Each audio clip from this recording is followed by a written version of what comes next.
तो नमस्कार मेरी प्यारी लॉयल फैमिली, कैसे हैं आप सभी। मैं मिस्टर एक्स फिर से आपका आज एक और नई स्टोरी के साथ पॉडकास्ट पर स्वागत करता हूं। साथियों, आज की जो स्टोरी है वो चार दोस्तों की खुद की अपनी आप बीती है और उनके साथ यह घटना घटी थी कोलकाता में। और कोलकाता के ही रहने वाले एक सब्सक्राइबर ने हमारे साथ ये स्टोरी शेयर की है, तो उन चारों दोस्तों के बारे में हल्का फुल्का बता दूं। वो चारों ही आर्थिक रूप से कमजोर पृष्ठभूमि से आते थे और अपने शौक को पूरा करने के लिए, अपने घर का गुजारा करने के लिए वो कुछ गलत काम भी कर लिया करते थे। अक्सर छोटी मोटी चोरी करना उनका रोजमर्रा का काम हो गया था। तो एक बार उनमें से दो दोस्तों के साथ एक ऐसी घटना हुई जब वह एक नई जगह पर चोरी करने के लिए गए हुए थे, लेकिन वह चोरी उन्होंने एक ऐसी जगह पर कर ली थी जो जगह बहुत ही ज्यादा डरावनी और भयानक थी। वो जगह थी एक कब्रिस्तान, जहां पर मैं और आप लोग तो शायद जाने की सोच भी नहीं सकते, क्योंकि कब्रिस्तान में लोगों को दफनाया जाता है और कहा जाता है कि उनकी आत्माएं घूमती रहती है, भटकती रहती हैं, जिनको मोक्ष नहीं मिलता है। तो उनमें से दो दोस्त उस कब्रिस्तान में चोरी करने पहुंच गए, लेकिन उन्हें यह अंदाजा नहीं था कि वो जो करने जा रहे हैं उसका अंजाम कितना भयानक हो सकता है। खैर, वो दो दोस्त तो गलती कर ही रहे थे, लेकिन उनके पीछे पीछे उनके बाकी के दो दोस्त भी उस झांसे में फंस जाते हैं और फिर उनके साथ जो हुआ उसे देखकर तो हर कोई सिहर उठा था। तो चलिए, उससे पहले जो भी नए साथी चैनल पर आए हैं उनका मैं तहे दिल से धन्यवाद करता हूं, और वो हमारे चैनल पर और भी कई घटनाएं सुन सकते हैं। उसके बाद चैनल को सब्सक्राइब करके हमारी फैमिली का हिस्सा बन सकते हैं। तो चलिए स्टोरी को शुरू करते हैं। रात के लगभग 1 बजे दो कम उम्र के लड़के रवि और संजय, जिन्होंने खुद को पूरी तरह ढका हुआ है, कोलकाता के एक कब्रिस्तान में चोरी छुपके जा रहे थे। संजय रवि से कहता है, अरे यार, आज तू यह कहां ले आया है। रवि कहता है, अरे क्या करूं, इतने दिनों से कोई मर ही नहीं रहा, मैंने यहां पर कुछ लोगों को आते देखा था। संजय कहता है, लेकिन यह तो काफी पुराना कब्रिस्तान है, यहां कौन आएगा। रवि कहता है, अरे कोई गरीब आया होगा और हमें इससे क्या, हमें तो चोरी करने से मतलब है, तू बस मेरे पीछे पीछे आ। संजय कहता है, ठीक है, ध्यान से चलना, मुझे ये जगह ज्यादा डरावनी लग रही है। रवि कहता है, इतने सालों से कब्रिस्तान में जा रहे हैं, तुझे पहले कभी डर नहीं लगा। अरे ये तो सबसे सेफ जगह है, यहाँ तो कोई आता जाता भी नहीं है, आबादी से दूर है, यहाँ तो बेफिक्र होकर चलना चाहिए। रवि और संजय सड़क के दोनों ओर देखते हैं, उन्हें कोई नजर नहीं आता। साइं साइं करके हवा जब उनके शरीर को छू रही थी तो उन्हें बार बार यह एहसास हो रहा था कि कोई उनके पास से गुजर रहा है। संजय कहता है, अब इधर उधर क्या देख रहा है रवि, जल्दी से ताला तोड़। रवि जमीन से एक बड़ा पत्थर उठाता है और कब्रिस्तान के मेन गेट का दरवाजा तोड़ने लगता है। जैसे ही वह ताले पर एक बार वार करता है, वैसे ही कब्रिस्तान के अंदर लगे पेड़ों के पत्ते जोर जोर से हिलने लगते हैं। संजय ये देखकर घबरा जाता है। वह कहता है, यार रवि, मुझे डर लग रहा है, चल फिर कभी आते हैं। रवि कहता है, अरे तू बड़ा डरपोक है, आज तुझे क्या हो गया है, ये मत भूल, आज का माल सिर्फ हम दोनों का होगा। संजय कहता है, अरे यार, दोस्तों के साथ धोखा नहीं करना चाहिए, हमें सलीम और अमन को भी अपने साथ लाना चाहिए था। रवि ताला तोड़ने में व्यस्त था। अंत में ताला टूट जाता है। जैसे ही ताला टूटता है, कब्रिस्तान का गेट अपने आप ही खुल जाता है। यह देखकर रवि और संजय दोनों ही घबरा जाते हैं। संजय कहता है, देख, यह अपने आप कैसे खुल गया, चल हम वापस चलते हैं। रवि कहता है, अरे यार, गेट बहुत पुराना है और हवा चल रही है, इसीलिए खुल गया, तू इतना मत डर, मैंने यहां पर किसी को आते देखा था, आजा मेरे पीछे। रवि कब्रिस्तान के अंदर जाकर टॉर्च जलाता है और एक कब्र खोजता है। रवि आगे आगे चल रहा था और संजय उसके पीछे पीछे था। टॉर्च दोनों के हाथ में ही थी। रवि किसी खास कब्र को खोज रहा था। अंत में उसे वह कब्र मिल गई। कब्र की मिट्टी अभी भी काफी ताजा लग रही थी। रवि ने कहा, देख भाई, ये रही वो कब्र, ला जल्दी से सामान दे। संजय थैले से कुदाल निकालकर रवि के हाथ में पकड़ा देता है। संजय टॉर्च दिख रहा था और रवि कब्र खोद रहा था। देखते ही देखते इनके सामने एक लकड़ी का तख्ता आ जाता है। रवि जल्दी से तख्ते को हटाता है। उसके सामने सफेद कफन से ढकी एक लाश थी, लेकिन हवा के कारण उस लाश के चेहरे से वह कपड़ा हट गया था। वह एक लड़की की लाश थी जिसका रंग दूध सा गोरा था। उस लड़की का रंग इतना ज्यादा गोरा था कि उसकी रोशनी कब्र के बाहर भी आ रही थी। उस लाश के गले में सोने की चेन पड़ी हुई थी जो उस लड़की के गोरे बदन पर चमचमा रही थी। रवि खुशी खुशी उस लड़की के गले से वह चेन खींच लेता है, लेकिन चेन खींचते ही रवि के हाथ जलने लगते हैं और वह चेन वापस लाश के ऊपर गिर जाती है। संजय पूछता है, क्या हुआ रवि? रवि के चेहरे पर खौफ था। वह कहता है, पता नहीं यार, चेन बहुत गर्म थी। संजय कहता है, अच्छा ला मैं देखूं। कब्र थोड़ी गहरी थी, इसलिए रवि ऊपर आ जाता है और संजय कब्र में कूद जाता है। वह उस चेन को उठाने की कोशिश करता है, लेकिन जैसे ही वह उस चेन को लड़की के सीने से उठाता है, वैसे ही वह लड़की अपने दोनों हाथों से संजय के सिर को पकड़ लेती है और अपनी आंखें खोल लेती है। उस लड़की की आंखें पूरी तरह से सफेद थी। रवि यह मंजर देखकर घबरा जाता है और रवि से ज्यादा तो संजय घबरा जाता है, लेकिन वो लाश संजय के सिर को कान से पकड़कर बुरी तरह दबा रही थी।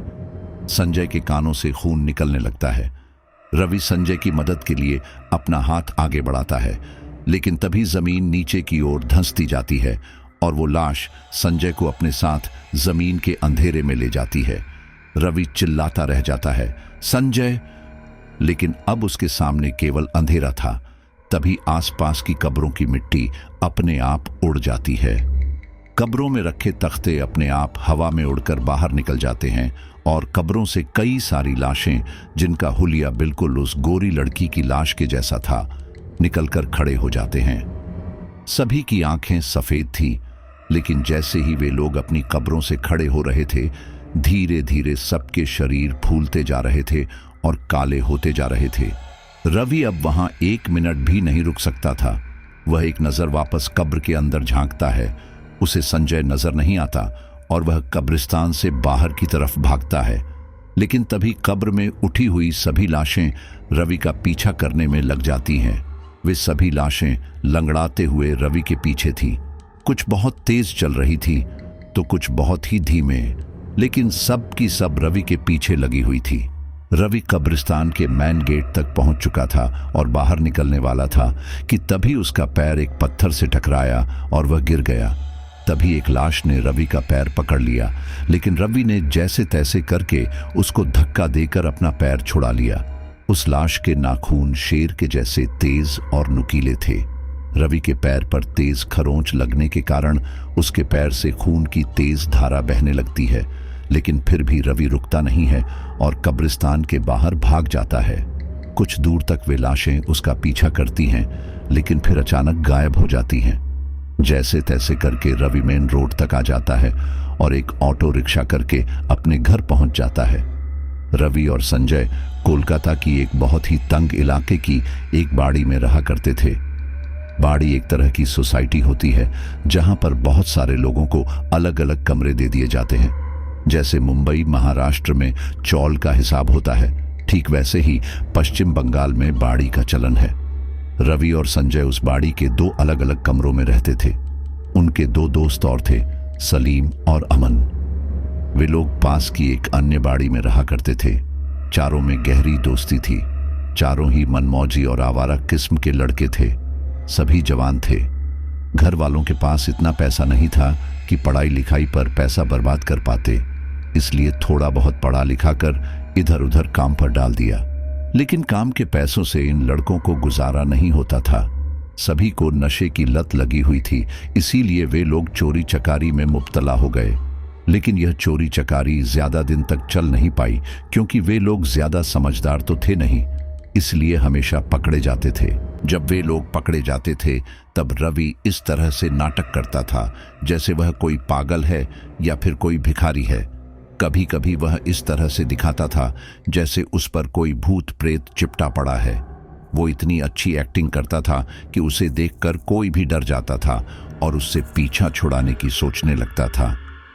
कभी कभी तो रवि कब्रिस्तान में अपने दोस्तों को भी बुरी तरह डरा देता था।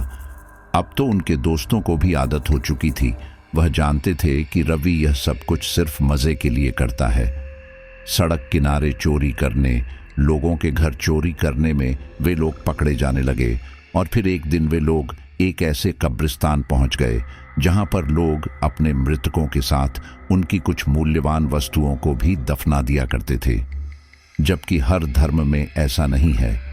व्यक्ति के साथ उसकी कोई भी जरूरत की चीज को कब्र में नहीं दफनाया जाता है, लेकिन कुछ जातियां ऐसी थीं जो यह मानती थीं कि अगर व्यक्ति की मूल्यवान वस्तु के साथ उसे नहीं दफनाया गया तो उसकी आत्मा भटकेगी। जब इस बारे में रवि और उसके दोस्तों को पता चला तो उन्होंने ऐसे कब्रिस्तानों को निशाना बनाने की सोची और फिर उनका चोरी का सिलसिला बढ़ता चला गया।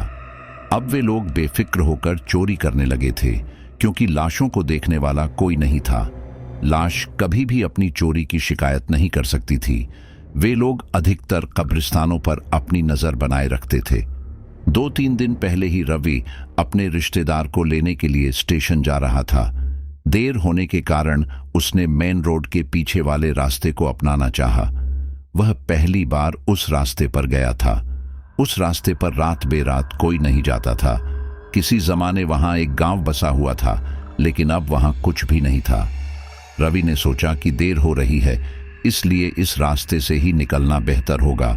और जब वह उस रास्ते से जा रहा था तब उसे एक बंजारा उजड़ा हुआ कब्रिस्तान नजर आया, जो देखने में ऐसा लग रहा था कि कई सालों से यहाँ पर किसी की लाश को दफन नहीं किया गया है। जब रवि ने पहली बार उस कब्रिस्तान को देखा था तो उसे थोड़ा अजीब लगा था। वह सोचने लगा कि क्या मुझे इस कब्रिस्तान के बारे में कभी पता ही नहीं था। वह यह सोच ही रहा था कि तभी उसे कब्रिस्तान में कुछ लोग नजर आए जिन्होंने सफेद कपड़े पहन रखे थे और सबके चेहरे ढके हुए थे। जहां वे लोग खड़े हुए थे वहां पर काफी रोशनी भी थी और उन लोगों ने एक लाश को दफन किया था। उसी दिन से रवि के मन में यह बात आ गई थी कि हो ना हो, हमें यहां से भी कुछ ना कुछ मिल सकता है। रवि ने वापस आकर यह बात संजय को बताई। संजय ने कहा, तो फिर हमें इस बारे में सलीम और अमन को भी बताना चाहिए। लेकिन रवि नहीं चाहता था कि अब वह सलीम या अमन को कुछ भी बताएं, क्योंकि कुछ दिन पहले रवि का सलीम से पैसों के लेकर झगड़ा हुआ था। सलीम ने रवि को काफी उल्टा सीधा बोला था और गाली ग्लौज भी की थी। इसी बात पर रवि ने सलीम पर हाथ भी उठा दिया था और झगड़ा थोड़ा ज्यादा बढ़ गया था। हालातों को देखते हुए संजय ने भी रवि से ज्यादा जिद नहीं की कि वह सलीम और अमन को उस कब्रिस्तान के बारे में बताएं। एक रात रवि संजय के साथ उस सुनसान पड़े कब्रिस्तान में चला गया, लेकिन वह नहीं जानता था कि वहां पर क्या बला है। वह लालच में चला तो गया था, लेकिन बड़ी मुश्किल से बचकर अपने घर तक लौट आया था। घर आने के बाद भी सब कुछ थमा नहीं था। वह डरा सहमा सा घर में दाखिल हुआ। रात के लगभग 2 बज रहे थे। जिस समय उसने अपने घर का दरवाजा खटखटाया था, उसकी मां ने दरवाजा खोला तो रवि को घबराया हुआ पाया। रवि की मां ने उसे डांटते हुए पूछा, कहाँ था इतनी रात तक? टाइम देखा है? क्या हो रहा है? 1 बज रहे हैं, अब भी क्यों आ गया? लेकिन रवि अपनी मां को धक्का देते हुए अंदर कमरे में चला जाता है। उसकी मां को यह अजीब लगता है। रवि की मां रेवती भी दरवाजा बंद करके उसके पीछे जाती है। जैसे ही रेवती की नजर जमीन पर पड़ती है, वह घबरा जाती है, क्योंकि जमीन पर जगह जगह खून पड़ा था। वह समझ गई कि यह खून रवि के शरीर से गिरा है। जिस समय रवि घर में घुसा था तब उन्होंने इस बात पर गौर नहीं किया था कि रवि के कोई चोट लगी है, लेकिन जैसे ही उन्होंने जमीन पर खून देखा, वह भागते हुए कमरे में गई, लेकिन कमरे का दरवाजा बंद था। उन्होंने दरवाजा खटखटाया और कहा, रवि दरवाजा खोल, क्या हुआ? तुझे चोट लगी है क्या? लगता है आज फिर कोई लफड़ा करके आया है। लेकिन रवि दरवाजा नहीं खोलता। रेवती की आवाज सुनकर रवि के पिता कैलाश भी उठ जाते हैं। वह अपनी पत्नी से बोले, क्या हुआ? इतनी रात को क्यों चिल्ला रही हो? रेवती चिंतित होकर कहती है, देखिए ना, रवि ने अपने आप को अंदर बंद कर लिया है और उसे चोट लगी है। लगता है आज फिर कोई चोरी करने गया था या झगड़ा करके आया है। अब कुछ ही देर पुलिस भी आती होगी। ये सुनकर कैलाश भी घबरा गया। उसने भी दरवाजा खोलने की कोशिश की, लेकिन रवि अंदर चुपचाप था। न कोई जवाब दे रहा था, न दरवाजा खोल रहा था। तभी कैलाश ने कमरे की खिड़की खोली और पाया कि रवि कमरे की दीवारों पर चल रहा है। यह देखकर रवि के माता पिता दोनों ही घबरा गए। दोनों के मुंह खुले के खुले रह गए। उन्हें समझ नहीं आया कि रवि ये कैसे कर रहा है। वह कमरे की चार दीवारी पर तेज तेज चल रहा था। कैलाश ने अपने बेटे को आवाज लगाई, रवि बेटा, ये क्या कर रहे हो? दरवाजा खोलो। रवि ने जैसे ही देखा कि कैलाश खिड़की से झांक रहा है, रवि भागता हुआ खिड़की के पास आ गया और खिड़की की जाली को पकड़कर हिलाने लगा और उसे काटने लगा। रवि एक अजीब आवाज में बोला, चला जा यहां से, चला जा। वह आवाज रवि की नहीं थी। वह आवाज सुनकर कैलाश घबरा गया। उसने अपनी पत्नी को पीछे किया और कहा, रेवती पीछे हट जाओ, मुझे मामला ठीक नहीं लग रहा। क्योंकि कैलाश पहली नजर में ही समझ गया था कि किसी भी आम इंसान के लिए दीवारों पर चलना आसान बात नहीं है। और अब तो रवि की आवाज भी बदली हुई थी। रेवती भी घबराकर कहती है, हे भगवान, हमारे बेटे को क्या हो गया? रेवती ने तो आधी रात में ही रोना पीटना डाल दिया, लेकिन कैलाश उसे समझाता रहा, अरे आधी रात को क्या मोहल्ले को इकट्ठा करोगी? थोड़ी शांति बनाए रखो, दिन तो निकलने दो। लेकिन नहीं, रेवती एक मां थी। वह शांति कैसे रख लेती? उसके बेटे के पैर से खून निकल रहा था और कमरे में जगह जगह खून भी हो गया था। रेवती की आवाज सुनकर आस पड़ोस के कमरों से 2-3 लोग निकल कर आ गए और उन्होंने भी रवि का हाल देखा। उन्हें भी यह मामला कुछ ऊपरी असरातों का लगा। पड़ोस की एक औरत ने कहा, अरे मासी, आप भी तो अपने बेटे का ध्यान नहीं रखती। रात रात भर गायब रहता है। क्या पता कौन से भूत प्रेत से पाला पड़ गया। एक तो लड़के की तबीयत खराब और ऊपर से लोगों की बातें। रेवती रोए जा रही थी। वो रात रेवती और कैलाश के लिए भारी थी। रवि के कमरे से कभी सामान गिरने की आवाज आती तो कभी वह खुद ही अजीब अजीब सी आवाज निकालता। कैलाश दरवाजा खोलने की हर कोशिश कर रहा था, लेकिन सब नाकाम था। जैसे तैसे करके रात तो कट जाती है और फिर दिन निकलता है। दिन निकलते ही पड़ोसी आ जाते हैं और रवि के दरवाजे को तोड़ देते हैं। वे पाते हैं कि रवि की आंखें पूरी तरह से काली हो चुकी हैं। आंखों के नीचे गहरे गड्ढे हो रखे हैं। एक ही रात में रवि का हाल बुरा हो गया था। रेवती अपने बेटे को इस तरह से देखकर उसके करीब जाकर उसे संभालना चाहती थी, लेकिन रवि अपनी मां की गर्दन पकड़ लेता है और दबाने लगता है। आसपास के लोग बड़ी मुश्किल से उसे संभालते हैं और फिर दोबारा रवि को बंद कर देते हैं, क्योंकि रवि किसी के काबू में नहीं आ रहा था। शरीर काफी भारी हो चुका था, जिससे सभी लोग यही अंदाजा लगाते हैं कि शायद उसके शरीर में किसी प्रेत आत्मा ने कब्जा कर लिया है। पड़ोस में रहने वाली एक महिला काकुल कहती है, रेवती दीदी, आपको ज्यादा समय नहीं लगाना चाहिए। रवि को किसी ओझा को दिखा देना चाहिए।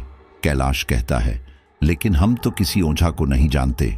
काकुल कहती है, मैं जानती हूं, आप मेरे साथ ही चलिए, हम ओझा को घर ही ले आएंगे। कैलाश रेवती को समझाता है कि वह अपने आप को संभाले और रवि का ध्यान रखें। उस समय कैलाश काकुल के साथ पास के ही रहने वाले एक ओझा बाबा के पास चला जाता है। यह खबर तेजी से पूरी बाड़ी में फैलने के साथ सलीम और अमन के कानों में भी जाती है। जब उन दोनों को पता चलता है तो वे लोग भी घबरा जाते हैं और अपनी लड़ाई भूलकर तुरंत रवि के घर भागते हैं। जब वे लोग रवि के घर पहुंचते हैं तो देखते हैं कि रवि के घर के बाहर काफी सारे लोग खड़े हैं और आपस में बातें कर रहे हैं। सलीम और अमन हिम्मत करके घर के अंदर जाते हैं तो देखते हैं कि रेवती रो रही है। सलीम रेवती से पूछता है, काकी, रवि को क्या हुआ? रेवती रोते रोते रवि का हाल सुना देती है। सलीम कहता है, काकी, क्या एक बार मैं रवि को देख लूं? तभी रेवती के पास बैठी एक अन्य महिला कहती है, अरे नहीं नहीं, रवि की हालत बहुत खराब है। वो उल्टी सीधी हरकतें कर रहा है, इसलिए तो हमने उसे कमरे में बंद करके रखा है। उसके पापा एक ओझा को लेने गए हैं। सलीम और अमन कुछ नहीं कर पाए क्योंकि वहां काफी लोग मौजूद थे। लेकिन कोई भी रवि के कमरे के पास जाने की गलती भी नहीं कर रहा था। फिर भी सलीम ने हिम्मत करके खिड़की से अंदर झांकने की कोशिश की, लेकिन तभी एक आदमी ने सलीम को कमरे में झांकते हुए देख लिया। उसने सलीम को डांट कर वहां से भगा दिया। सलीम और अमन वहां से चले गए। जाते जाते सलीम ने अमन से कहा, यार समझ नहीं आ रहा कि आखिर में चक्कर क्या है। अमन ने कहा, पता नहीं यार, हमें तो रवि को देखने भी नहीं दिया। सलीम ने कहा, और 2-3 दिन से हमारी बात भी नहीं हुई। ये संजय कहाँ है? संजय से मिलते हैं, शायद उसे पता हो रवि को क्या हुआ है। अमन कहता है, हाँ सही कह रहा है। वे लोग सीधा संजय के घर जाते हैं। तब पता चलता है कि संजय अपने घर पर ही नहीं है। उसके घर वाले भी उसे सुबह से ढूंढ रहे हैं। संजय के घर वाले लोग यह नहीं जानते थे कि रवि संजय के साथ ही गया था। कुछ ही देर में सब जगह यह खबर फैल जाती है कि संजय भी बाड़ी में नहीं है। सब लोग संजय और रवि की हरकतों से वाकिफ थे कि वे लोग चोरी चकारी किया करते थे। अब ऐसे में एक व्यक्ति का पागलों की तरह व्यवहार करना और दूसरे व्यक्ति का गायब होना लोगों को अजीब लगता है। वहीं दूसरी ओर सलीम और अमन को यह लगता है कि जरूर रवि और संजय किसी चोरी में पकड़े गए होंगे।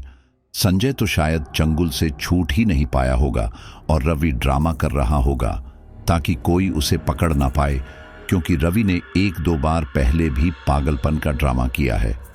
जब लोगों ने उन्हें चोरी करते हुए देख लिया था, जब कभी अमन और सलीम कब्रिस्तान में चोरी करने के लिए जाते थे, तब रवि अलग अलग ढंग से आड़े टेढ़े मुंह बनाकर तीनों को डराता था और इन सब में सबसे ज्यादा बहादुर रवि ही था। कब्रिस्तान में पहला कदम हमेशा रवि ही रखता था। अमन कहता है, यार कहीं ऐसा तो नहीं कि रवि को सच में कुछ हो गया हो। सलीम कहता है, अरे नहीं नहीं, मुझे लगता है इस बार कोई ज्यादा बड़ी चोरी कर ली होगी, इसलिए घर आकर ड्रामा कर रहा है ताकि घर वाले बचा लें। याद नहीं है पिछली बार जब हम कब्रिस्तान से निकल रहे थे तब हमें 2 पुलिस वालों ने पकड़ लिया था और फिर उसने कितनी बढ़िया एक्टिंग की थी, जैसे उस पर कोई भूत सवार हो और हम उसे बचा कर ला रहे हो। वो सब कुछ देखकर तो पुलिस वाले भी घबरा गए थे। मुझे लगता है इस बार भी रवि किसी के हत्थे चढ़ गया होगा। अमन कहता है, लेकिन यार वो कभी हमारे बिना कब्रिस्तान नहीं जाता, तो फिर अब कैसे? सलीम कहता है, वो सीधा नहीं है, हमारा झगड़ा हो गया इसीलिए वह अकेले चला गया होगा। उसे पैसों की जरूरत लग रही होगी। फिलहाल हमें संजय को ढूंढना चाहिए। मुझे तो नहीं लगता कि रवि के घर वाले हमें उससे मिलने देंगे। रवि के घर कुछ ही देर में ओझा भी आ गया। जैसे ही ओझा आया, उसने मोहल्ले के सारे लोगों को वहां से बाहर जाने के लिए कहा। अब रवि के घर में केवल उसके माता पिता, काकुल, 2 अन्य आदमी और ओझा मौजूद थे। कैलाश ने दरवाजा खोला तो उन्हें रवि कहीं नजर नहीं आया। कैलाश घबराकर बोला, अरे रवि कहाँ गया? वो तो अभी यहीं था। ओझा ने भी चारों तरफ नजर घुमाई तो रवि कहीं नहीं दिखा। तभी उन्हें बेड हिलता हुआ दिखाई दिया। ओझा समझ गया कि रवि बेड के नीचे ही है। ओझा ने जैसे ही बैठकर नीचे झांक कर देखा तो सच में रवि जमीन पर उल्टा चिपका हुआ लेटा था। रवि की आंखें किसी बिल्ली की तरह चमक रही थीं। एक पल को ओझा भी रवि की आंखों में देखता ही रह गया। वह रवि की आंखों से आंखें मिलाता रहा। ओझा अपनी नजरें नहीं हटा पा रहा था, लेकिन जल्द ही उसने अपने आप को रवि की नजरों से बचाया और अपने थैले से एक कांच की बोतल निकाली। ओझा बोतल खोलने ही वाला था कि तभी वह बोतल अपने आप फट गई और उसका पानी नीचे बिखर गया। यह देखकर ओझा भी हैरान रह गया। वह समझ गया कि रवि के अंदर जो कुछ भी है वह कोई साधारण शैतान नहीं है। उसने जल्दी से कैलाश से कहा, तुम सब लोग बाहर निकलो, ये कुछ भी कर सकता है। सभी लोग घबराकर बाहर निकले, लेकिन तभी रवि ने ओझा पर हमला कर दिया। ओझा ने अपने आप को संभालने की कोशिश की और रवि को कसकर पकड़ा। ओझा ने रवि के बाल पकड़कर खींचे और कहा, बोल, कौन है तू? क्यों परेशान कर रहा है इसे? लेकिन रवि ओझा पर अपना जोर लगाना चाहता था। ओझा मन ही मन कुछ पढ़ रहा था और फिर रवि से सवाल पूछ रहा था। जब रवि पर ओझा का जोर चलने लगता है तो रवि अपना मुंह खोलता है। कब्रिस्तान, सिनेमा का पीछे वाला कब्रिस्तान, मुझे बचा लो, वो मुझे मार देंगे। ओझा पूछता है, कौन मार देगा?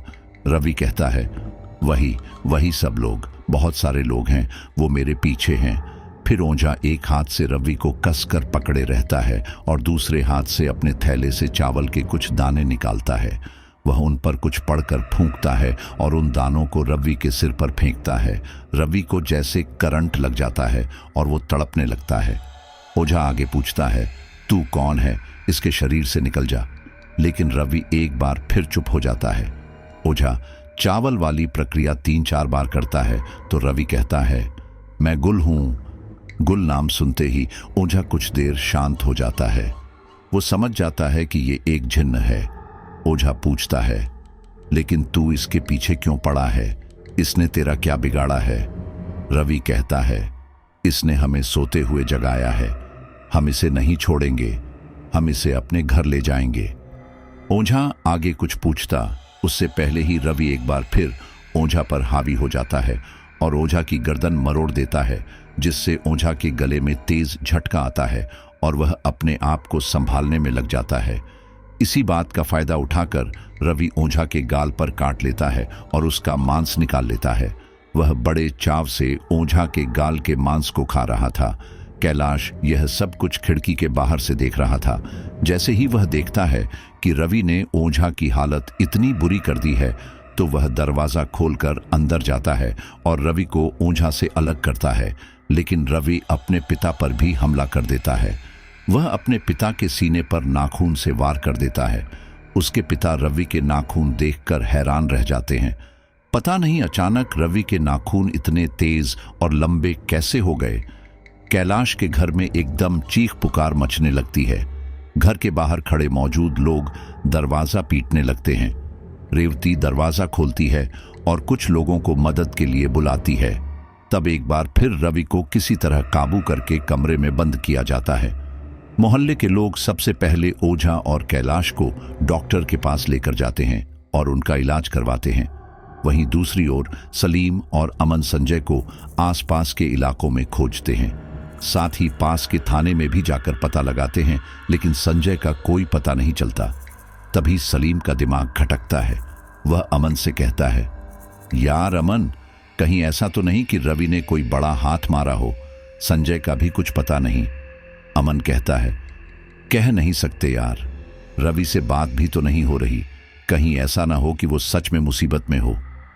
वे लोग वापस संजय और रवि की बाड़ी में जाते हैं और संजय के घर वालों से पूछते हैं तो पता चलता है कि पुलिस वालों ने अभी रिपोर्ट लिखने से मना कर दिया है।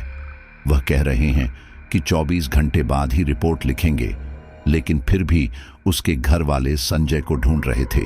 साथ ही सलीम और अमन रवि के हालचाल जानने के लिए उसके घर जाते हैं तो पता चलता है कि उसके घर पर ताला लगा है और उसकी माँ खुद पड़ोसी के घर पर बैठी हुई हैं और पिता डॉक्टर के गए हैं। वे लोग पड़ोसी के घर जाते हैं तो लोग बस केवल इतनी ही बातें कर रहे थे कि शायद वह किसी सिनेमा के पीछे वाले कब्रिस्तान में गया था, क्योंकि जब ओझा रवि से पूछताछ कर रहा था तो उसने केवल इतना ही बताया था। थक हार कर अमन और सलीम वापस सलीम के घर आ जाते हैं और रवि के बारे में ही बातें करते रहते हैं। अमन सलीम से कहता है, यार ये सिनेमा के पीछे वाला कौन सा कब्रिस्तान है? ये अपना कमल सिनेमा है क्या? सलीम कहता है, पता नहीं यार, मैं तो ऐसे किसी कब्रिस्तान के बारे में नहीं जानता। अमन कहता है, लोग तो यही बात कर रहे हैं। इसका मतलब हमारा यह शक सही था कि यह लोग चोरी करने गए थे, तभी उसने कब्रिस्तान का जिक्र किया है। लेकिन क्या सच में रवि के ऊपर कोई भूत प्रेत का साया आ गया है? सलीम कहता है, वो तो रवि से बात करके ही पता चलेगा। अमन कहता है, अब क्या करें यार, संजय का तो कुछ पता ही नहीं चल रहा। अरे रवि ने ही तो लड़ाई की थी, कम से कम संजय को तो हमसे बात करनी चाहिए थी। सलीम कहता है, एक काम करते हैं, क्यों ना हम भी सिनेमा के पीछे वाले रास्ते पर जाकर देखें, क्या पता सच में वहां पर कोई कब्रिस्तान हो जहां पर वे लोग गए थे। अमन कहता है, क्या कब्रिस्तान? अरे नहीं नहीं, अगर सच में रवि के ऊपर कब्रिस्तान से ही कोई भूत प्रेत चिपका हो तब हम क्या करेंगे? जिस समय सलीम और अमन ये बातें कर रहे थे, उस समय सलीम का छोटा भाई अरशद वहां मौजूद दोनों की बातों को सुन रहा था। सलीम कहता है, तेरा दिमाग खराब है क्या? हम कितनी बार कब्रिस्तान गए हैं, आज तक कभी कुछ हुआ है क्या? जो अब होगा, एक काम करते हैं, थोड़ी शाम होने दे, फिर तू और मैं जाकर देखेंगे। मुझे लगता है कि वे लोग वहां पर चोरी करने गए होंगे और पकड़े गए होंगे। अमन कहता है, अरे तो हम क्यों जाएं? इन लोगों ने चोरी तो कर ली ना, कहीं इनकी तरह हम भी फंस गए तो। सलीम कहता है, हमें भी तो पता चले अपना नया अड्डा। रवि तो इतना चालाक निकला, हमें बिना बताए ही वहां पहुंच गया। अमन कहता है, अब तू पागलों जैसी बातें कर रहा है, क्या तुझे रवि की हालत नहीं दिख रही? सलीम कहता है, नहीं, क्योंकि हमने उसे अभी तक अपनी आंखों से नहीं देखा। एक बार उसके माँ बाप मुझे उसका चेहरा दिखा दें, मैं देखते ही बता दूंगा कि उस पर सच में कोई भूत प्रेत आया है या वह ड्रामा कर रहा है। अमन कब्रिस्तान जाने के लिए मना कर रहा था, लेकिन सलीम उसे जबरदस्ती अपने साथ सिनेमा के पीछे वाले रास्ते पर ले जाता है और वह कब्रिस्तान ढूंढने लगता है। जब वे लोग सिनेमा के पीछे वाले रास्ते पर गए थे, तब वहां पर दूर दूर तक बंजर जमीन पड़ी थी और कुछ पुरानी बिल्डिंग थी जिनमें कोई नहीं रहता था। वहां आसपास कभी किसी जमाने में कोई गांव बसा हुआ था, लेकिन अब वहां कुछ नहीं था सिवाय सन्नाटे के। रास्ते में अमन कहता है, मेरे तो यह समझ नहीं आ रहा कि हम लोग वहां जा ही क्यों रहे हैं। सच में उस दिन अमन का मन नहीं था कि वह किसी ऐसे वैसे कब्रिस्तान पर जाए, लेकिन कहते हैं ना, जब किसी की किस्मत में परेशानी लिखी होती है तो वह हर हाल में आकर रहती है। वही अमन और सलीम के साथ हुआ था। सलीम मामले को काफी हल्के में ले रहा था। कुछ दिन पहले ही सलीम और रवि का झगड़ा हुआ था। अब सलीम को लग रहा था कि शायद रवि के हाथ तगड़ा माल लगने वाला था, इसलिए वह संजय के साथ अकेला ही चला गया। और अब सलीम के मन में अभी भी लालच था कि हो ना हो, कब्रिस्तान में अभी भी कुछ ना कुछ मिल जाएगा। अंत में सलीम को एक कब्रिस्तान दिख जाता है। कब्रिस्तान को देखते ही उसकी आंखों में चमक आ जाती है। अभी केवल शाम का समय था, अंधेरा होना बाकी था। सलीम उस कब्रिस्तान को देखते ही कहता है, अमन देख, ये है वो कब्रिस्तान, चल जल्दी चलते हैं। अमन कहता है, नहीं यार, पता नहीं क्यों मेरा मन नहीं कह रहा कि हम इस कब्रिस्तान में जाएं। देख, ये कितना पुराना है। मुझे नहीं लगता रवि और संजय यहां आए होंगे, लेकिन शायद सलीम को उसकी मौत बुला रही थी। वह अमन को जबरदस्ती अपने साथ लेकर चलता है। वह कहता है, अरे जब इतनी दूर आ ही गए हैं तो एक बार अंदर जाने में क्या हर्ज है। रवि ने उस कब्रिस्तान का जिक्र यूं ही नहीं किया होगा, उसे जरूर यहां कुछ तो मिला होगा।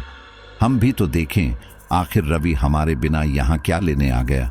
अमन एक आखिरी बार सलीम से कहता है, सलीम यार, इतना लालच भी ठीक नहीं है। अरे सोच, अगर सच में वे दोनों पकड़े गए थे तो हो सकता है आज हम भी पकड़े जाएं। सलीम कहता है, लेकिन यहां आसपास तो कोई है ही नहीं, तो हम कैसे पकड़े जाएंगे। तुझे नहीं आना तो मत आ, मैं तो एक बार अंदर जाकर देख कर आता हूं। इतना कहकर सलीम कब्रिस्तान के अंदर चला जाता है। कब्रिस्तान का गेट पहले से ही खुला हुआ था। सलीम जैसे ही कब्रिस्तान के अंदर अपना पहला कदम रखता है, वहां मौजूद पेड़ों के पत्ते अपने आप झड़कर जमीन पर गिरने लगते हैं। लेकिन सलीम को इन सब से कोई मतलब नहीं होता। वह तो अपनी मस्ती में कब्रिस्तान में इधर उधर कब्रों को देखता है। सारी कब्रें ठंडी पड़ी थीं। देखने में ऐसा लग रहा था जैसे बरसों से यहां किसी को दफनाया ही नहीं गया है। सब कुछ शांत था। सलीम पूरे कब्रिस्तान में टहलकर वापस अमन के पास आ रहा था। तभी उसे एक कुदाल नजर आई। यह कुदाल इन्हीं लोगों की थी। सलीम उसको देखकर रुक गया और अमन के पास आने की बजाय दूसरी ओर मुड़ गया। अमन ने आवाज लगाई, क्या हुआ सलीम? सलीम ने हाथ से इशारा किया और कुदाल को ऊपर करके अमन को दिखाया। फिर अमन भी जल्दी से कब्रिस्तान के अंदर चला गया और बोला, यह तो अपनी ही कुदाल है ना? सलीम ने कहा, हाँ अपनी ही है। इसका मतलब वे दोनों यहां आए थे। अमन एक बार फिर घबरा कर कहता है, यार कहीं सच में रवि को कुछ। सलीम कहता है, अरे नहीं, मुझे ऐसा लगता है यहां पर चोरी करते हुए किसी ने उन्हें देख लिया होगा, इसलिए वो कुदाल छोड़कर भाग गए। अमन गुस्से में कहता है, यार सलीम, तू कैसी पागल जैसी बातें कर रहा है। अब तो तूने कब्रिस्तान देख लिया ना, यहाँ कुछ नहीं है, चल अब वापस चल। सलीम हंसते हुए कहता है, हाँ अब चल ही रहे हैं और तू मुझसे शर्त लगा ले। रवि को कुछ नहीं हुआ है, वह सिर्फ ड्रामा कर रहा है। अमन कहता है, मुझे कोई शर्त वर्त नहीं लगानी, तू बस यहां से निकल। वे दोनों कब्रिस्तान के गेट तक पहुंचते हैं कि तभी कब्रिस्तान का दरवाजा अपने आप बंद हो जाता है। इस घटना से सलीम और अमन दोनों घबरा जाते हैं, लेकिन सलीम अपना डर जाहिर नहीं होने देता क्योंकि अमन पहले से ही डरा हुआ था। अमन चीख कर कहता है, देख मैं मना कर रहा था ना कि क्या जरूरत थी यहां आने की, लेकिन तुझे ज्यादा ही दिलेरी छड़ी थी। ये गेट अपने आप कैसे बंद हो गया? सलीम हंसकर कहता है, अरे कुछ नहीं, बस हवा से बंद हो गया होगा। तू बड़ा ही डरपोक है, तुझसे अच्छा तो रवि है, भले ही लड़ता है लेकिन हिम्मत वाला है। इतना कहते हुए सलीम कब्रिस्तान के गेट को पकड़कर खोलने की कोशिश करता है, लेकिन अगले ही पल उसके चेहरे की मुस्कान गायब हो जाती है क्योंकि दोनों दरवाजे आपस में मिल चुके थे और खुल नहीं रहे थे। सलीम एक फीकी हंसी के साथ अमन की ओर देखता है तो अमन समझ जाता है कि अब वे लोग मुसीबत में पड़ चुके हैं। अमन के हाव भाव बदलने लगते हैं, वह पागलों की तरह चीख पड़ता है। अमन गुस्से से कब्रिस्तान के गेट को खोलने की कोशिश करता है, लेकिन गेट नहीं खुलता है। सलीम भी अपने हाथ पैर मार रहा था, लेकिन सब कुछ बेकार था। धीरे धीरे वहां अंधेरा छाने लगता है और शाम पूरी तरह ढल जाती है। अमन गेट के ऊपर चढ़ने की कोशिश करता है, लेकिन गेट काफी ऊंचा था और डर के मारे उसके हाथ पैर भी काम नहीं कर रहे थे। उस कब्रिस्तान की दीवारें भी ऊंची थीं। सलीम कहता है, अमन हमें इस दीवार से उस पार कूदना होगा। अमन कहता है, लेकिन ये दीवारें भी ऊंची हैं, इसके ऊपर कैसे चढ़ा जाएगा? आसपास ऐसा कोई भी सामान नहीं था जिससे कि वे कब्रिस्तान की दीवार को कूद पाते।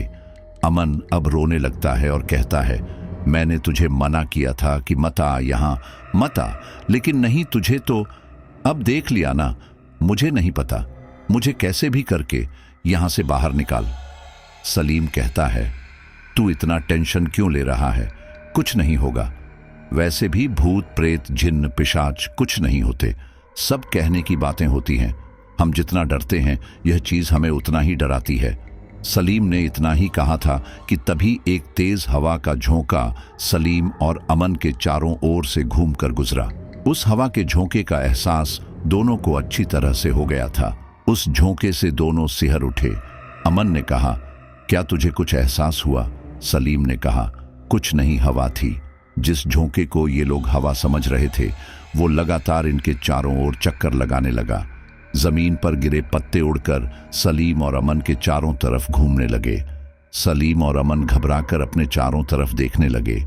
वहीं दूसरी ओर रवि के घर वाले काकुल के कहने पर एक अन्य ओझा के पास चले गए थे। जब उन्होंने रवि की हालत को देखा तो वह भी समझ गए कि इस पर कोई ऐसे वैसे शैतान का साया नहीं है। कैलाश ने पहले वाले ओझा की सारी बातें इस ओझा को बता दी थी, इसलिए वह पहले से ही पूरी सतर्कता और तैयारी के साथ रवि के पास गया। रवि के कमरे में जाते ही जोर जोर से कुछ पढ़ना शुरू कर दिया।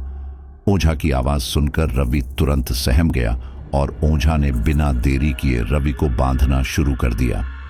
ओझा ने अपने थैले से पानी की एक बोतल निकाली और उस बोतल का पानी रवि पर छिड़कने लगा और उससे सवाल जवाब करने लगा, और इस बार रवि बिल्कुल सीधा चलता रहा। रवि के अंदर के जिन्न ने कहा, मैं गुल हूं और यह मुझे परेशान करने आया था। मैंने इसे परेशान नहीं किया, बल्कि इसी ने हमें उठा दिया, लेकिन अब हम में से कोई भी इसे जिंदा नहीं छोड़ेगा। ओझा समझ गया कि यह एक कब्रिस्तान का जिन्न है। उसने कैलाश से कहकर रास्ते की थोड़ी सी मिट्टी लाने के लिए कहा। कैलाश जल्दी से बाड़ी के बाहर से थोड़ी सी मिट्टी ले आया और ओझा को लाकर दे दी।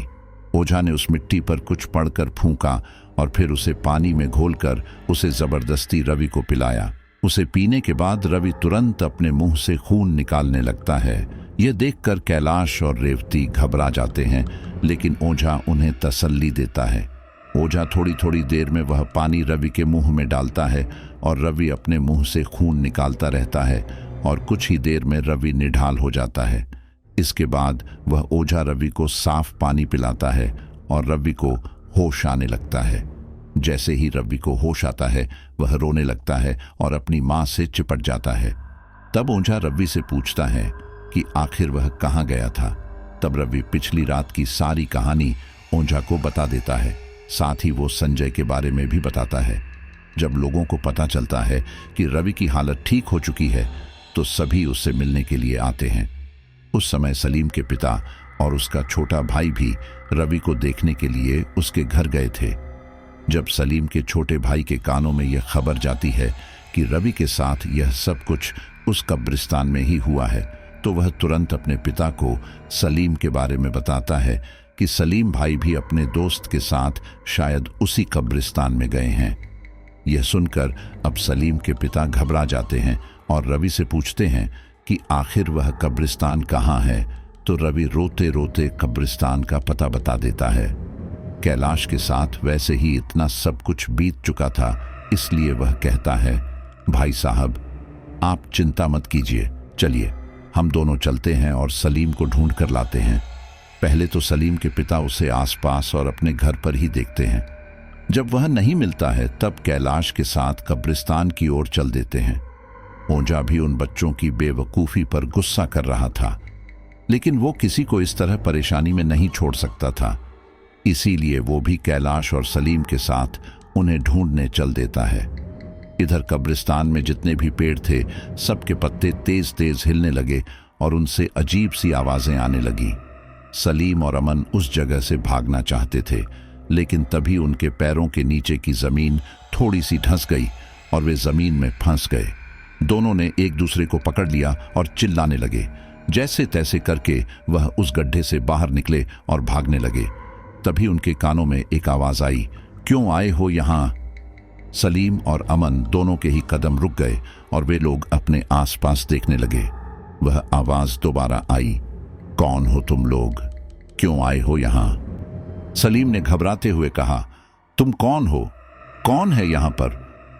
लेकिन उन्हें कोई भी उत्तर नहीं मिला। अमन ने एक कब्र की ओर इशारा करते हुए कहा, भाई मुझे ऐसा लगा जैसे ये आवाज इस कब्र से आई। सलीम ने कब्र की ओर देखा और कहा, तेरा दिमाग खराब है क्या? कब्र से भला कोई कैसे बोल सकता है? अमन ने कहा, तो फिर यहां कोई दिखाई क्यों नहीं दे रहा? अब सलीम भी क्या कहता, वह तो खुद बुरी तरह डरा हुआ था, बस हिम्मत जताने का ड्रामा कर रहा था। सलीम ने एक बार फिर पूछा, कौन है यहां? लेकिन इस बार भी सलीम को कोई उत्तर नहीं मिलता, बल्कि एक छोटा पत्थर हवा में उड़ता हुआ आता है और सलीम के हाथ पर लग जाता है। सलीम इस हमले के लिए तैयार नहीं था। अमन और सलीम अपने आसपास देखते हैं, लेकिन उन्हें कोई भी नजर नहीं आता। अब वे समझ जाते हैं कि सच में यह भूत प्रेत की जगह है। सलीम कहता है, जल्दी भाग यहां से। तभी एक कब्र जिस पर अमन ने इशारा किया था, उस कब्र की मिट्टी अपने आप हवा में उड़ती है। सलीम और अमन एक दूसरे का हाथ कसकर पकड़ लेते हैं और धीरे धीरे उस कब्र से दूर हटते जाते हैं। लेकिन तभी एक अन्य कब्र की मिट्टी भी हवा में अपने आप उड़ जाती है। अमन और सलीम अब जहां कहीं भी जाते, उन्हें हर कब्र से मिट्टी हटती हुई नजर आती। सलीम और अमन को समझ ही नहीं आ रहा था कि वह कहां जाए, और धीरे धीरे सारी कब्रों की मिट्टी हट गई और उनके अंदर के तख्ते अपने आप हवा में उछलकर टूट गए। एक एक करके सारी लाशें उस कब्र से खड़ी हो गई। सलीम चिल्लाता हुआ बोला, ये तो सब मुर्दा हैं। कब्र से उठे हुए लोग पूरी तरह से सफेद थे, सबकी आंखें सफेद थीं। सलीम और अमन उन्हें देखते ही चीख पड़े। वे लोग जितना जोर से चीख रहे थे, उनका डर उतना ही बढ़ता जा रहा था। धीरे धीरे कब्र से उठे हुए लोगों के शरीर फूलते जा रहे थे और काले पड़ते जा रहे थे। वे लाशें अपनी कब्रों से उठकर धीरे धीरे सलीम और अमन की ओर बढ़ने लगी। सबके चेहरे बहुत ही भयानक थे। आंखें चेहरे से बाहर की तरफ लटकने लगी थीं। ऐसा लग रहा था जैसे वे कोई और ही प्राणी है या कोई राक्षस है। दरअसल वे सभी एक प्रकार के जिन्न थे। सलीम और अमन इस बात से बेखबर थे कि आखिर यह बला है क्या। लेकिन वह जो कुछ भी था, सलीम और अमन बुरी तरह डर चुके थे। वे लोग कब्रिस्तान के गेट के पास खड़े थे और गेट पर चढ़ने की कोशिश कर रहे थे। लेकिन तभी उन जिन्हों में से दो जिन्न सलीम और अमन को अपनी ओर खींच लेते हैं। अमन जैसे तैसे करके हाथ पैर चलाता है और खुद को छुड़ा लेता है, लेकिन सलीम के पास दो अन्य जिन्न आ जाते हैं और उसे दबोचने लगते हैं। वे जिन्न सलीम के शरीर से उसका मांस खींचने लगते हैं और खाने लगते हैं, और यह देखकर अमन बुरी तरह डर रहा था और कब्रिस्तान में इधर से उधर भाग रहा था। वह बुरी तरह चिल्ला रहा था, बचाओ, कोई हमारी मदद करो, कोई है यहां, प्लीज हमारी मदद करो। अमन अब थक चुका था। अमन जहां भी खड़ा होता छोटे छोटे ईंट पत्थर उसके ऊपर आकर गिर रहे थे। तभी सलीम के पिता के कानों में किसी के चिल्लाने की आवाज आ जाती है, क्योंकि वे कब्रिस्तान वाले रास्ते पर ही थे। वह कैलाश से कहते हैं, यह तो अमन की आवाज है ना? कैलाश कहता है, हाँ हाँ, उसी के दोस्त की आवाज है, चलो जल्दी चलो। वे लोग अपने चलने की स्पीड तेज कर देते हैं और कब्रिस्तान के पास पहुंचते हैं। फिर वो जो नजारा देखते हैं वे खुद भी हैरान हो जाते हैं। उनके सामने बेहद अजीब तरह के लोग खड़े थे। वे सभी जिन्नात थे। ओझा कैलाश और सलीम से कहता है, तुम सब इस कब्रिस्तान से दूर हट जाओ। ओझा अकेले ही कब्रिस्तान के अंदर कदम रखता है और तेज तेज आवाज में कुछ पढ़ता है। उस समय जो भी लोग सलीम के शरीर को नोच नोच कर खा रहे थे वे रुक जाते हैं और ओझा की ओर देखने लगते हैं। अब उनके चेहरे गुस्से से भरने लगे थे। तब ओझा चिल्लाकर कहता है, छोड़ दो इन्हें। लेकिन वे जिन्नात अभी भी ओझा को घूर रहे थे। जब ओझा की नजर सलीम के खून भरे शरीर पर पड़ती है तो एक पल को वह भी घबरा जाता है, लेकिन अगले ही पल उसके कानों में अमन के रोने की आवाज आती है तो वह आगे बढ़ता है और अपनी थैले से दम किए हुए पानी को कब्रिस्तान की जमीन पर छिड़कते हुए कहता है, छोड़ दो, वरना इसका अंजाम बहुत बुरा होगा। मैं सबको यहां से भगा दूंगा। तभी कब्रिस्तान में तेज हवाएं चलने लगती हैं। कब्रिस्तानों की मिट्टी अपने आप हवा में उड़ने लगती है। धीरे धीरे सभी जिन्नात जो देखने में बहुत ही भयानक लग रहे थे वह सफेद रंग में बदलने लगते हैं, ठीक वैसे ही जैसे रवि ने शुरू में देखे थे। सभी के चेहरे दूध से गोरे होने लगते हैं और आंखें भी बिल्कुल सफेद हो जाती हैं। यह सब कुछ एक जादू की तरह था। अमन को तो अपनी आंखों पर यकीन ही नहीं कर पा रहा था।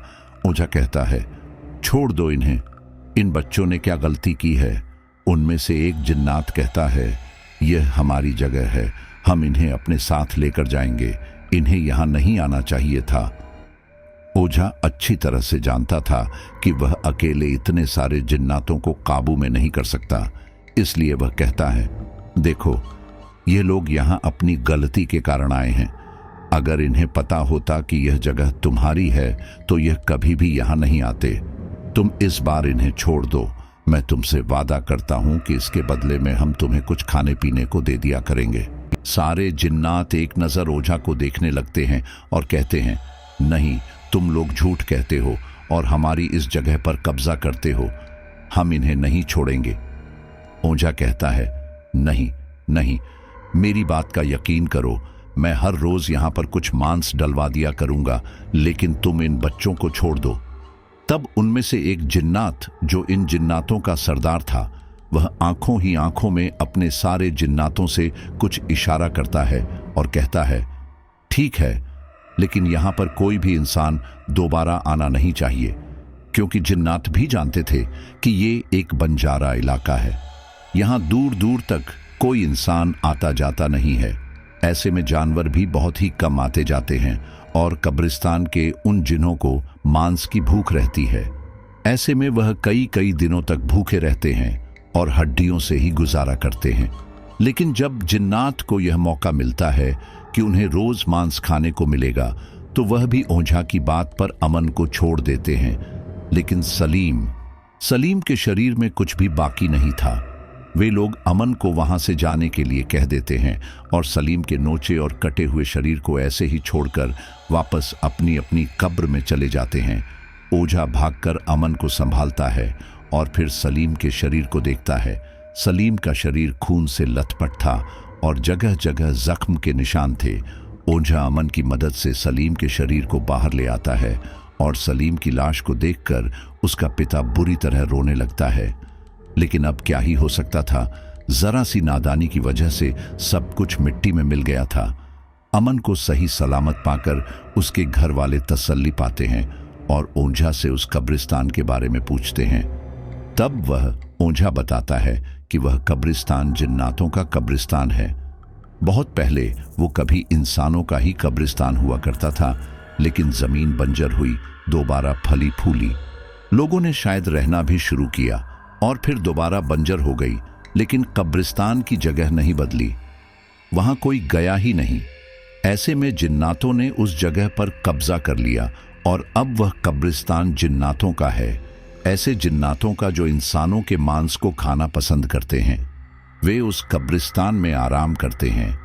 उन्हें बिल्कुल भी पसंद नहीं है कि उन्हें आराम करते हुए उठाया जाए, और शायद रवि और उसके दोस्तों ने यही गलती कर दी थी। जब संजय के घर वालों को कब्रिस्तान के बारे में पता चलता है तो वे ओझा से वापस उसी कब्रिस्तान में जाने के लिए कहते हैं, लेकिन सभी लोग वहां जाने के लिए मना कर देते हैं क्योंकि सलीम की हालत सबने देखी थी। उस दिन से रवि और अमन को यह नसीहत मिल गई थी कि कभी भी अपने आप को इतना बहादुर मत समझो कि ऐसी सुनसान जगह पर बेफिक्र होकर चले जाओ। बड़े बूढ़े अगर कहते हैं कि सुनसान जगह पर भूत प्रेतों का कब्जा रहता है तो हमें उनकी बात माननी चाहिए। इन चारों दोस्तों ने यही गलती कर दी थी कि ये बहुत ज्यादा बेखौफ हो चुके थे। ये बदमाश होने के साथ साथ सही गलत का फैसला करना भी भूल गए थे।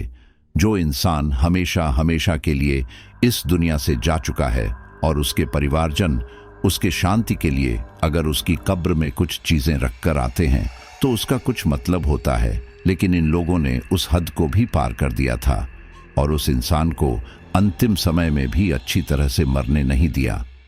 तभी भी ये चोर उचक्के बनकर उनके पीछे लगे रहे, तो उसका फल तो उन्हें मिलना ही था, क्योंकि कब्रिस्तान में केवल आदमियों को दफनाया ही नहीं जाता, बल्कि कई सारे राज कब्रिस्तानों में छुपे रहते हैं। यह माना जाता है कि कब्रिस्तान में कई बार कुछ आत्माएं अपनी मौत के बाद भी शांति नहीं पा पाती और वहां भटकती रहती हैं। इन आत्माओं में से कुछ नेक होती है तो कुछ बहुत खतरनाक और शापित। कुछ कब्रें ऐसी होती हैं जो शापित मानी जाती हैं। कहते हैं अगर किसी ने इन कब्रों को छेड़ा या इनके पास अधिक समय बिताया तो उन्हें आत्माओं का प्रकोप झेलना पड़ता है। और कहा जाता है कि जिन्नात को अंधेरा और एकांत पसंद होता है, इसलिए वे अक्सर कब्रिस्तान में रहते हैं। विशेष रूप से पुराने और सुनसान कब्रिस्तान उनके निवास स्थान माने जाते हैं। इन स्थानों पर उनका प्रभाव अधिक होता है। जिन्नात दो प्रकार के हो सकते हैं, अच्छे और बुरे। कब्रिस्तान में मिलने वाले जिन्नात आमतौर पर बुरे माने जाते हैं। ये शरारती होते हैं और इंसानों को डराने या नुकसान पहुंचाने की कोशिश कर सकते हैं। कहा जाता है कि जो लोग उनकी जगहों को अपवित्र करते हैं वे उनके गुस्से का शिकार हो सकते हैं। कुछ जिन्नात कब्रों की हिफाजत करने का काम करते हैं। माना जाता है कि ये जिन्नात उन आत्माओं की रक्षा करते हैं जो अभी तक पूरी तरह मुक्त नहीं हो पाई हैं। यदि कोई व्यक्ति कब्रों के पास अपमानजनक व्यवहार करता है तो यह जिन्न उसे सबक सिखा सकते हैं, लेकिन फिर भी अगर कभी किसी का कब्रिस्तान में जाने का पाला पड़ भी जाए, कोई ऐसी परिस्थिति बन जाए, तो कोशिश करें कि सूर्यास्त के बाद कब्रिस्तान में न जाएं, और अगर चले भी गए तो वहां पर कब्रों या अन्य चीजों को नुकसान न पहुंचाए। और हाँ, जिन्नात से बचने के लिए आयतुल कुर्सी जैसी सुराओं का पाठ करें, जो इस्लाम में सुरक्षा का एक बड़ा माध्यम माना जाता है। अच्छा, मैं जानता हूं कि हमारे सभी साथी अंत तक स्टोरी को नहीं सुनते होंगे। केवल कुछ हमारे लॉयल साथी ही स्टोरी को आखिर तक सुनते होंगे, तो उनका शुक्रिया।